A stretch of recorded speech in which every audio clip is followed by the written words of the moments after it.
Hey folks, it's time for yet another custom lesson. This one has been requested by Chandrian. Don't know if I got that right.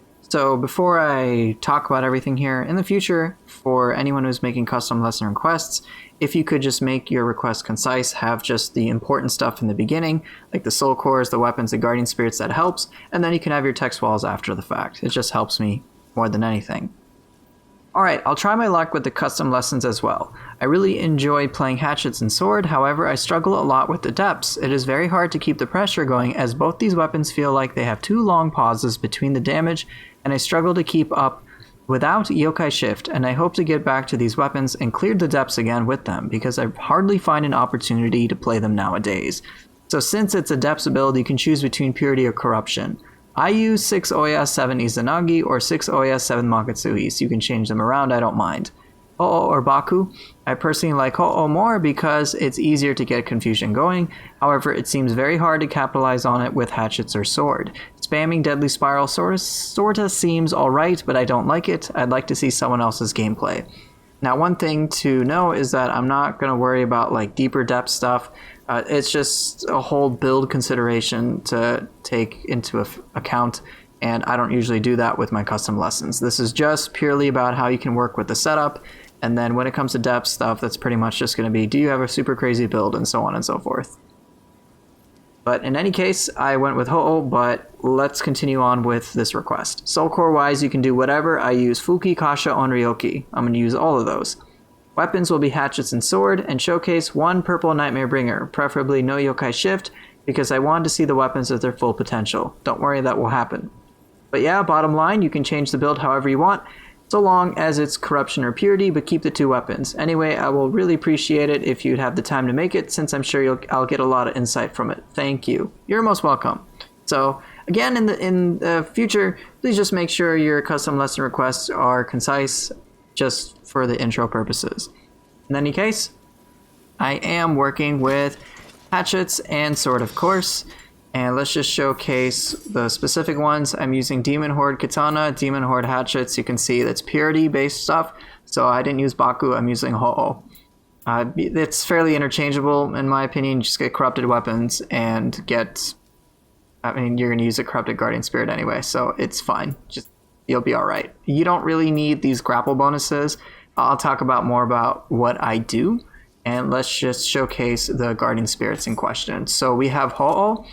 I put Kasha on here, and one thing that's really valuable with the Soul Core is, of course, keeping it at rank 30. The Life Drain Yokai ability is great. Faster movement is always nice. In all honesty, I didn't use Kasha that much, and against Nightmare Bringer, it's not going to be too valuable because he's not going to get the confusion application like ever. But Kasha can be nice in a pinch when you're fighting multiple enemies. So yeah, I would recommend getting it to 30. If you happen to get any bonuses, great, but not too necessary. Next, because I know I was going to fight Nightmare Bringer, I wanted something that I could combo alongside me. Now you may think, hey, doesn't Kasha fulfill that? And it's like, yeah, but it kind of can have a mind of its own, whereas Ancient Nyotengu can be far more pointed and can be very valuable against Nightmare Bringer, because he is, even though very active in the fight, he can be very immobile. So Ancient Nyotengu is great. You don't need to max this rank out. The anima bonus is irrelevant on here because I'm using it on a Purity Spirit, so it's redundant. If you use Tengu's Fan, great, but you don't need to rank this up whatsoever. It's a powerful ability in its own right. Next we have Fuki. You can boost this core up as well for the stats, but it's not that necessary. All I really care for was Yokai ability Key Pulse, and the main soul core you want to boost up anyway is Kasha for the life drain. That is just so awesome. But let's get on to the secondary guardian spirit that I chose, Hyobishin, which is a lot of fun. So with Nightmare Bringer, I was thinking about the potential in which you might get inflicted with any status ailment. Well, guess what? You have a chance to dispel that altogether 30% of the time, which is 30% of the time it works every time. Nice. Also, Yokai ability Damage Brute is great, and plus the Guardian Spirit skills of Ho-Oh and Hyobishin are two of the coolest in my opinion. Now when it comes to Soul Cores, I put Onryoki here. Onryoki is fantastic as an AoE damage core, and these stats are at a premium. Turn any damage you take into an anima bonus and take less damage when you're doing attacks, which will be fairly frequently. So get this to 30. All I cared about was the Yokai ability Key Pulse, which is nice. Now, I noticed that I was running into overall expensive soul cores. We've got Kasha, we have Onryoki, we have Nyotengu, and Fuki, and they're all pretty expensive. So I wanted cores that could assist me with the quick cancel factor and were relatively cheap, and in some way could enable me to get anima back. So anima bonus range weapon hit from Skeleton Warrior. Just nice to throw that out every so often. It can be really, really handy. So get this soul core up to 30 as well. Anima bonus range weapon hit on a Brute Spirit is fantastic. And then last but not least, I felt like I was missing a gap closer, but I realized that I also could potentially starve myself of anima. So Underworld Soldier is great for that reason, because guess what? Anima bonus on grapple, which will stack with my weapons, but again, the anima bonus on my weapons isn't that important when I have Underworld Soldier. So what you'll want to do is get in the habit of switching to Brute Spirit prior to getting a grapple, so you can get that much more anima, which means you can throw much more offense, which can feel really, really, really good. But alright, that's enough about the soul cores. Let's get on to, I guess, Yokai Shift. So I know Yokai Shift isn't something you want to necessarily focus on, but it's always nice to know about, right? So let's just show you some cool combos that we can mess around with. Let me get some attacks in first. And there's a lot of power that you have at your disposal. So one of the coolest openers is simply just going to be Ho-Oh with Kasha, so you can effectively get confusion off the whole time. Now while Kasha is out, you should be attacking alongside it, and usually can kill a target straight away. But if you don't want to use Kasha, or if Kasha won't be the most effective, then you can always open up with Fuki like so. And if you get lucky with a headshot, it can be dramatically powerful. There's also the option of Ho-Oh with Nyotengu, which I think will be extra special against humans. Let me see if I can showcase that, because the moment they start blocking, Nyotengu is just going to punish that beautifully. I mean, let's see what happens to his ki. Oh, he didn't block. You know human bosses love to block, right? I mean, look at that, just straight up zero ki combo. You can just sit back and enjoy the show, right? So very, very, very effective. Alright, let's just show you a couple more things before I swap to Brute, just to give you that awareness. Here we go. Teleport in, get some Kasha attacks, attack alongside it, and it's dead. So this is very, very powerful. But I know you don't want to worry about this, but it's still helpful to be aware. Now let's get to Hyobishin. Things are a little interesting with Hyobishin, of course, because the soul cores that we're using don't pack as much of a punch as other stuff. So, given that Hyobishin's a little bit at range, I tend to open with Skeleton Warrior and do some cool combos like this. Oh, I was going to do an Onryoki right after. But Onryoki is something you got to be close range for. But it can feel really spicy when you can work well with it. Yeah, have a lot of fun with this setup, because I know I do. Target's dead. So yeah, there's a lot of interesting combo synergy that you can use with Yokai Shift. Let me showcase each of these things against the human, where things are going to feel a little different.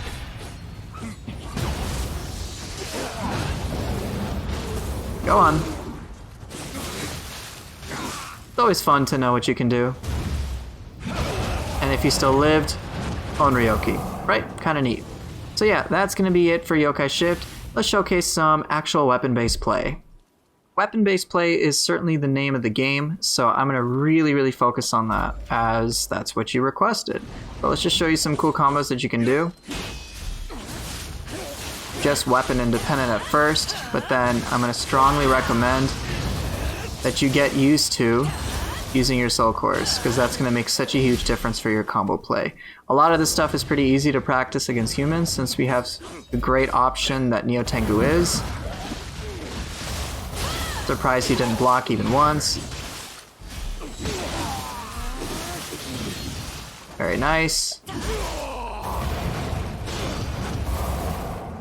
Beautiful. And dead. Let's go against the Yoki, where things are going to become a bit more apparent, and of course this can somewhat simulate fighting Nightmare Bringer anyway. Very nice. Beautiful. And then let's be spicy. Glorious, right? So that's with confusion, so I'll try to not use any, I guess, confusion-based effects. Here we go. Gosh, I love that combo.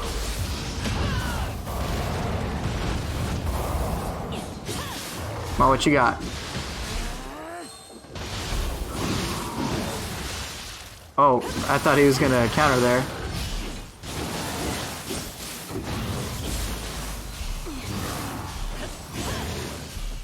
Alright, what you got?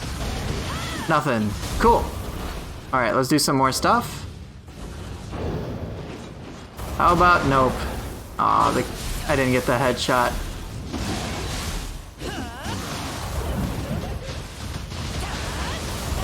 Pretty neat.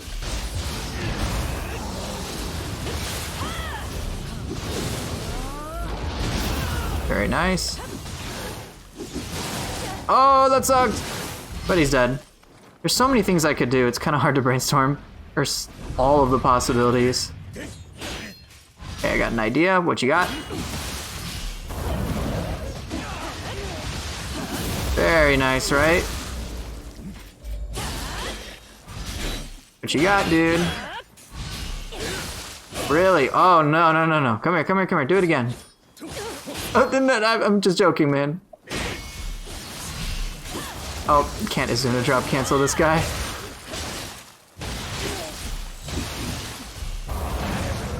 Onryoki feels so solid. Alright, let's do some more things. Dodge this.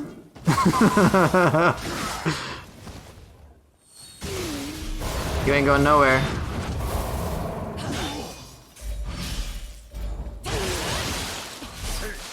Excuse me. No, no, no. How about this? There you go. Now you get to die. Alright, let's do some more things. I'm gonna try to use the whole package. Alright, what you got? No, not good.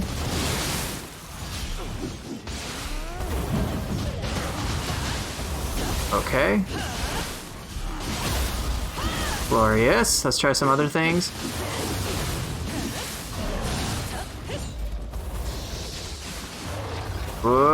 And no. Nope. Also, a quick little tip that I probably should mention. You can, if you don't want to use Kasha, like I don't too often, but you really want the life drain effect, you can always just swap back. Here, I'll just show you. Here, hit me. Alright, hit me again, please. Okay, excellent. What you can do, for example, is use Onryoki and then swap over to the spirit that Kasha's on to get the life drain yokai ability hit. That can feel really, really good.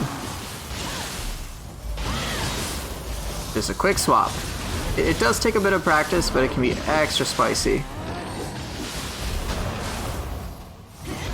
Oh, nice try, dude.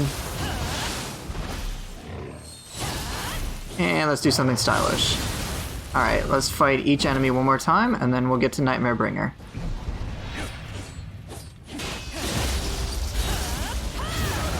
Swap back.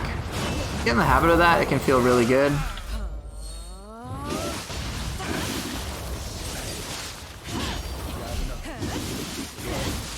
Very nice. Very, very nice. I think my favorites are probably Onryoki and Nyotengu. Fuki is nice for the key damage, but like using Nyotengu and pulling that off can feel extra awesome.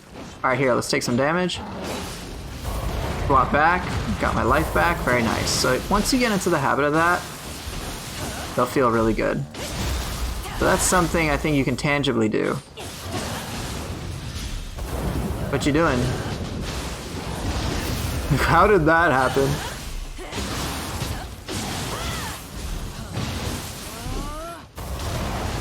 And very nice. Alright, so there's a lot of options. I'm actually not too concerned with purity per se.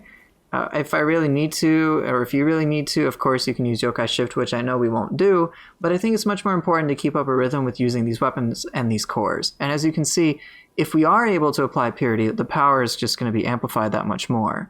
But yeah, I think enough talk. Let's get on to the gameplay showcase where I will see you momentarily. Alright, let's put this to the test in the Scroll of the Damned. First boss is an easy peasy Tate Eboshi. And when I say easy peasy, it's not because she's easy, I'm saying her health is fairly low compared to a purple Nightmare Bringer, which I will fight later. So my strategy is going to be very simple. I am going to entirely trivialize the fight by basically keeping her out of ki and confused. So the first way to do that is apply Purity, and then deplete her ki, and then when she's either about to or just out of ki, quickly apply another element, which in this case will be Kasha.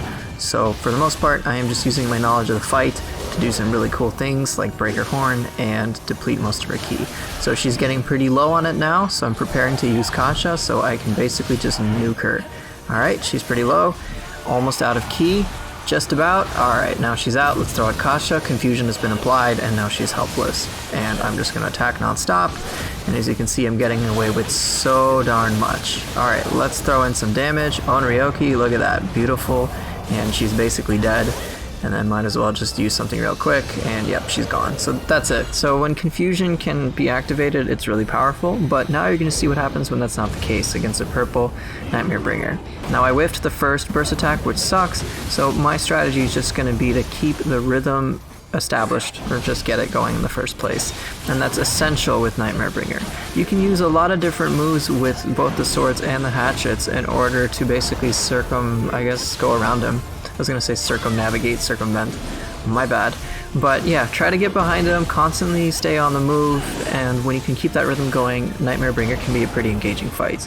Use your soul cores fairly wisely. There are many moments that he likes to just back away, but we have soul cores that can really assist with that, such as Fuki, Ancient Nyotengu, and many, many more things. Alright, and sweet, we've got him out of ki, so I went for a grapple. One thing to note is that I will not be using Yokai Shift whatsoever, even though I would have loved to. And let's keep it going, hit his legs whenever I can, stay to his sides, force him to come to us as opposed to the other way around. You can use lots of moves like Flowing Shadow, which is very handy. Ancient Nyotengu does a lot of good work there, as you can see, even though its primary function is basically to deal with enemies that block.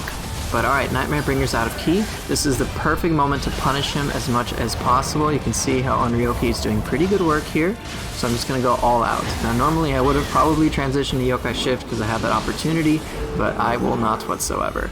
Alright, making sure to get some jutsu up so that I don't get electrified because that can feel really bad. Ancient Nyotengu doing a lot of good work on his weak spots, which are his legs or his feet. And let's keep going. Alright, just gotta make sure to use my moves clever in a clever capacity in order to keep him pressured. Alright, very close, but not quite. So things like Spinning Dragon, as you may have seen, could allow me to just move under him while he's, jumping around constantly. Flowing Shadow is kind of the same thing. So I'm not just focused on the damage or elemental application aspect, I am also wary of their movement, and that can be really helpful in fights like this. And then I throw out Kasha, and Kasha will be effective, but it's not like going to be as, say, crazy as it was against Tate Eboshi, so that's something to bear in mind. Alright, just gotta make sure to get things just constantly flowing, doing some attacks, and you can see I'm kind of just constantly circling him, and as I'm using my yokai abilities, I'm not focused on just applying the elements. Alright, let's see what else I got. Alright, now I've got several seconds to punish him as much as possible, so I'm going all out with whatever moves I can think of. Do I throw in another Onryoki? Nope, not quite. I may have been able to get away with that, but I just wasn't too comfortable. Alright, Onryoki there though, does a good amount of work. And you can see I don't really use Kasha. I use a lot of the other soul cores to really help almost carry me in this fight. Alright, burst counter there, excellent. Niotengu didn't hit, that sucked. Maybe I should have used Fuki instead, but still very handy in this fight. Alright, let's keep it going. Let's see what else I can do. Didn't get the key down, I was hoping I could. If I had Purity on him, that would have been solid. If you do want to apply Purity, just in a pinch, then I would advise using Ho-Oh's Guardian Spirit Talisman. Use that if you don't want to use Yokai Shift, and things get a lot easier. Bear in mind, I'm not even using Purity-based builds like Izanagi or anything like that, so this is just kind of what happens if you're unable to apply Purity for whatever reason. It's still remarkably effective, this setup anyway. Alright, Kasha, please do some work. Alright, thank you. Doing a good amount of work there, allowing it to do a good deal of damage. Alright, let's get the grapple, get a lot of anima back. Excellent. Look at that, nearly back to full. This guy is nearly dead. I'm just using whatever soul cores I can feel like using. Alright, burst counter. and we're almost done with the fight. Honestly, this hasn't really been that bad, and I'm sure that can be kind of a surprise. So hopefully you can use this information to assist you with the depths, because yeah, it can definitely be very challenging there. I was going for a severing spin finish, didn't quite do it, but other stuff took care of it. So yeah, overall handled pretty well. I was pretty satisfied with these results, and I hope you will be too. Thank you guys so much for watching. I hope this was enjoyable, and as usual, I will see you guys next time. Take care, everyone.